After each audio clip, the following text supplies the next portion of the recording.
جبکہ اللہ تعالیٰ نے تو 309 سال تک ان کو سلائے رکھا۔ یہ بھی ان کے لیے ایک سوال تھا، ان کی جانکاری کے لیے، یا ان کے دل کو مزید تقویت دینے کے لیے، کہ جب ان کو پتہ چلے گا کہ نہیں ایک دن دو دن نہیں، یہ تو مطلب 300 سے زیادہ سال تک ہم سوئے رہے، تو اس میں پھر ان کا ایمان جو ہے اور زیادہ مضبوط ہوگا۔ بہرحال اللہ تعالیٰ سے دعا ہے کہ ہم نے آج یہ سورہ کہف جو شروع کی ہے، اس کے ذریعے سے ہمیں صحیح سمجھ عطا فرمائے، ہمیں فتنہ دجال سے اللہ تعالیٰ محفوظ رکھے، ہمیں اس کی باتوں کے اوپر اللہ تعالیٰ ہمیں عمل کرنے کی توفیق عطا فرمائے۔ اس میں بہت ساری چھپی ہوئی باتیں نظر آئیں گی جن کو یقیناً ہم شاید اتنا نہ سمجھ سکیں اس مجلس میں، ایک میری کم علمی کی وجہ سے یا ایک ناقص علمی کی وجہ سے۔ تو بہرحال اللہ تعالیٰ سے دعا ہے کہ اس کی صحیح سمجھ ہمیں عطا فرمائے، اور اس کے ذریعے جو ضروری چیزیں ہیں جو ہماری اصلاح کے لیے ہمیں چاہیے، ان کو ہمارے دلوں میں اتار کر، ہمارے ذہنوں میں اتار کر، اس کے ذریعے سے ہمیں اپنی اصلاح کرنے کی بھی اللہ تعالیٰ توفیق اور ہمت عطا فرمائے۔ آمین یا رب العالمین، وما علینا الا البلاغ المبین۔ جی اگر کسی کو کچھ پوائنٹ ایڈ کرنا، اضافہ کرنا چاہتے ہیں تو کر سکتے ہیں۔ جزاکم اللہ خیرا کثیرا۔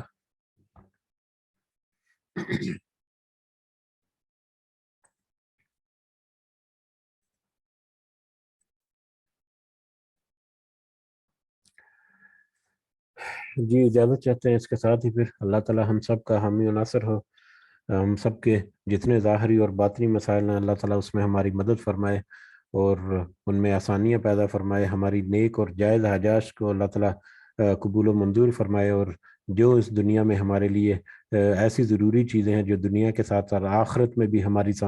آخرت سنوارنے میں بھی ہماری مددگار ہوں، اللہ تعالیٰ سے خاص دعا ہے کہ وہ ہمیں ضرور عطا فرمائے۔ علم کے معاملے میں اللہ تعالیٰ ہمیں نافع علم جو ہے وہ عطا فرمائے، اور اس کے ذریعے سے اللہ تعالیٰ ہمیں اپنی اصلاح کرنے کی بھی ہمت و توفیق عطا فرمائے۔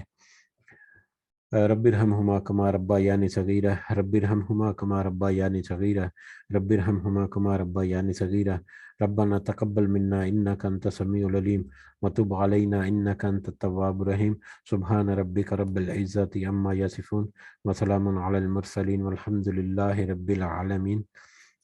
سبحانک اللہم وبحمدک اشہد ان لا الہ الا انت استغفرک واتوب الیک۔ جزاکم اللہ خیرا کثیرا۔ السلام علیکم ورحمۃ اللہ وبرکاتہ۔